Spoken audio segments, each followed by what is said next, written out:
Buenos días, estamos aquí en el edificio de Itaú Cultural con el profesor Enrique Saravia de la Universidad Federal de Río de Janeiro en el marco del curso de especialización en gestión cultural, donde en el día de hoy hemos tratado sobre el tema de evaluación de políticas culturales.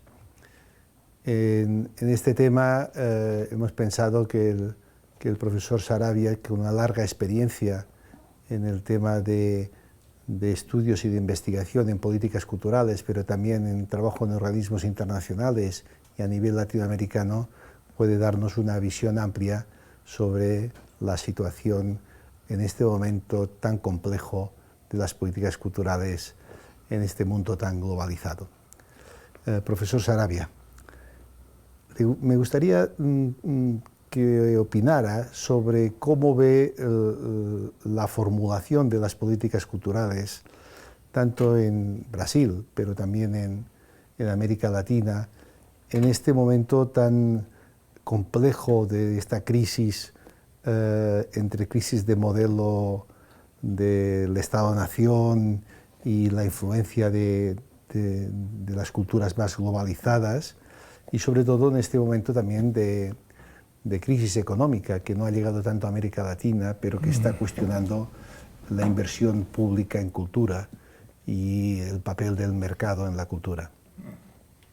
Bien, Alfonso, agradezco, ¿no?, la posibilidad de esta entrevista y la pregunta, ¿no?, que es bastante compleja, ¿no?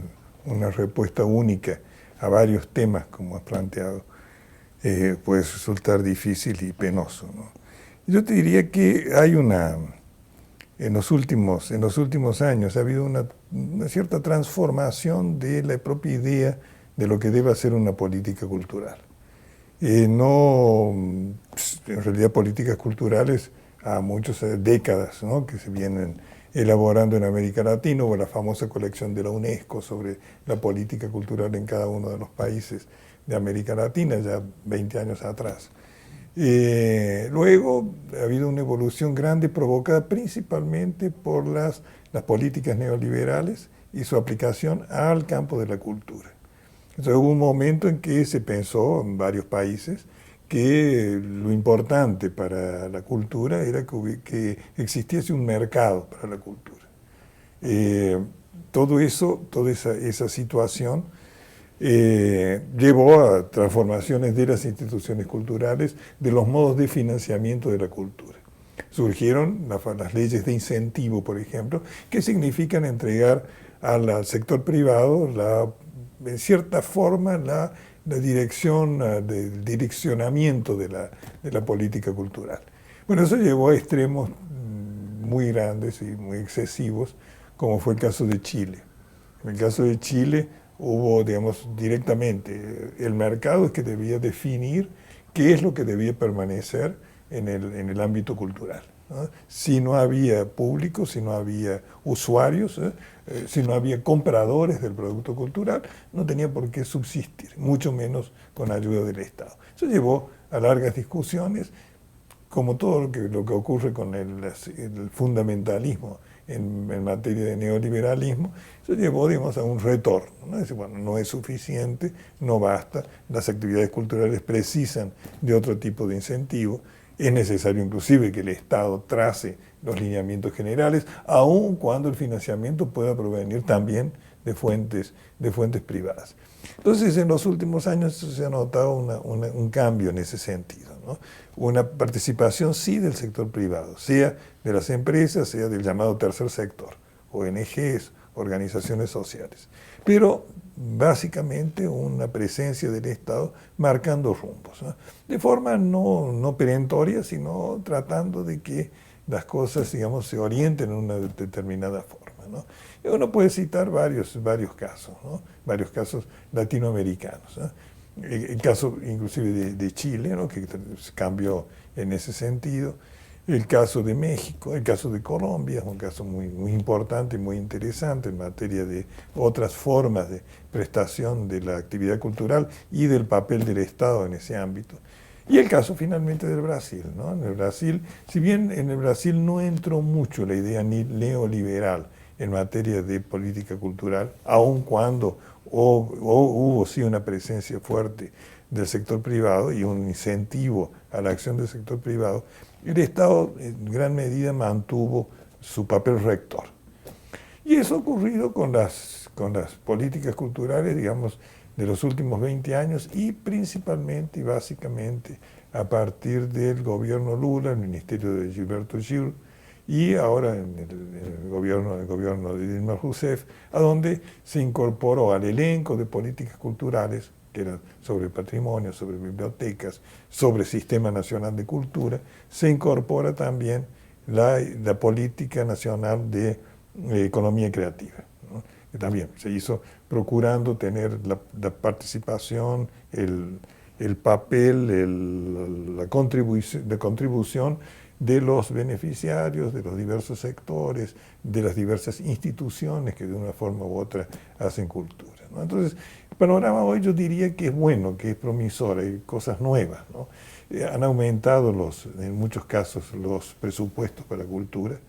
En los países federales, como es el caso de Brasil, como es el caso de Argentina, México, también en los ámbitos estaduales o provinciales ha habido un aumento de participación y una presencia de políticas culturales que antes no existían. Y en algunos casos también en el ámbito municipal, aunque el ámbito municipal continúa siendo el más carente en ese sentido, ¿no? Fuera de las grandes ciudades no hay políticas municipales de cultura, o si las hay son políticas muy precarias, con poco financiamiento, con poca actividad. Ese te diría yo que es de modo general y muy rápido el panorama. Y este cambio de tendencia y este avance ha ido acompañado de procesos de evaluación y de investigación y de generación de datos sobre la realidad cultural que están tan necesitados para definir estas políticas. Ha habido una preocupación grande para tener datos sobre cultura, ¿no? Si lo que se procura es que haya una participación mayor del sector privado y un conocimiento mayor por parte de la sociedad, es necesario que haya estadísticas culturales, sociales, económicas, propiamente culturales, ¿no? Y en ese sentido había un esfuerzo grande, ¿no? Por ejemplo, una de las ideas que ha cundido por América Latina y que ha sido importante, y se han hecho cosas, es la idea de las cuentas satélites de cultura en los presupuestos nacionales. O sea, dentro del presupuesto nacional verificar exactamente cuál es la participación efectiva, el porcentaje efectivo de inversión en la cultura. Lo mismo, digamos, ya en las cuentas nacionales, ¿no? O sea, ¿qué es lo que es contribución de la cultura? Te diría que no hay ninguna experiencia perfecta, ¿no? Uno verifica que hay dificultades de establecer claramente qué es, qué no es cultura, ¿no? Entonces, se habla, por ejemplo, de televisión, ¿no? Bueno, muy bien, programación de televisión no hay duda que es cultura en general. Ahora, fabricación de televisores, ¿no?, que se incorpora a la cuenta satélite, ¿no? Bueno, ¿hasta qué punto eso es también cultura? Aunque es indispensable para la difusión de la programación cultural, ¿no? Entonces, en fin, hay problemas, hay mucha discusión, lo que es bueno, ¿no? Porque poco a poco se va perfilando idea clara de cuáles son las estadísticas culturales necesarias que dan sin duda ninguna una base para la política cultural. Eso en lo que hace a estadísticas, ¿no? En lo que hace a investigación, siempre ha habido, ¿no?, investigación en el ámbito de la cultura, en los diversos ámbitos, pero ha habido en los últimos años mucha investigación incentivada por los gobiernos, ¿no?, por el Estado, por los ministerios de cultura o por instituciones culturales llamadas por el gobierno para que lo hicieran, ¿no? Aquí en Brasil yo te diría que hay dos áreas que merecen citarse, ¿no? Una, todos los trabajos que ha hecho el IPEA, que es el Instituto de Investigación Económica Aplicada del Ministerio de Economía, los estudios sobre estadística y sobre cuentas satélites del IBGE, que es el Instituto de Geografía y Estadística, y sobre todo lo que se ha hecho en el ámbito de las universidades, ¿no? Las universidades ha habido un incentivo grande, hay mucho trabajo de investigación, de tesis, de doctorado sobre temas culturales.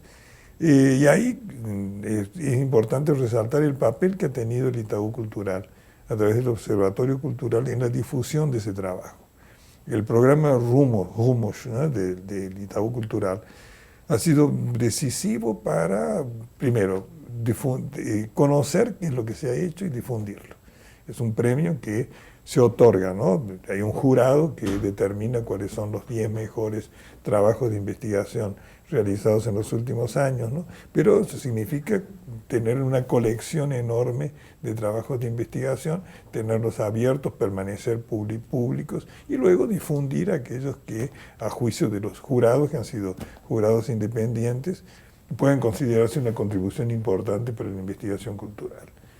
Y finalmente lo que ha hecho la Universidad de Bahía, ¿no? La Universidad Federal de Bahía, a través del Centro de Estudios Culturales o Multiculturales que ellos tienen, ha hecho un trabajo enorme de investigación y ha promovido un encuentro nacional que se realiza todos los años, llamado NCULT, en el cual se presentan papers, ponencias, trabajos en gran cantidad, centenas, ¿no?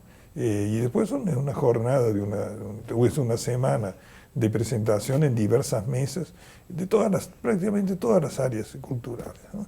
Y eso es una contribución muy, muy importante, porque incentiva que las personas hagan ponencias y al mismo tiempo permite la difusión y la discusión de ese tipo de actividad.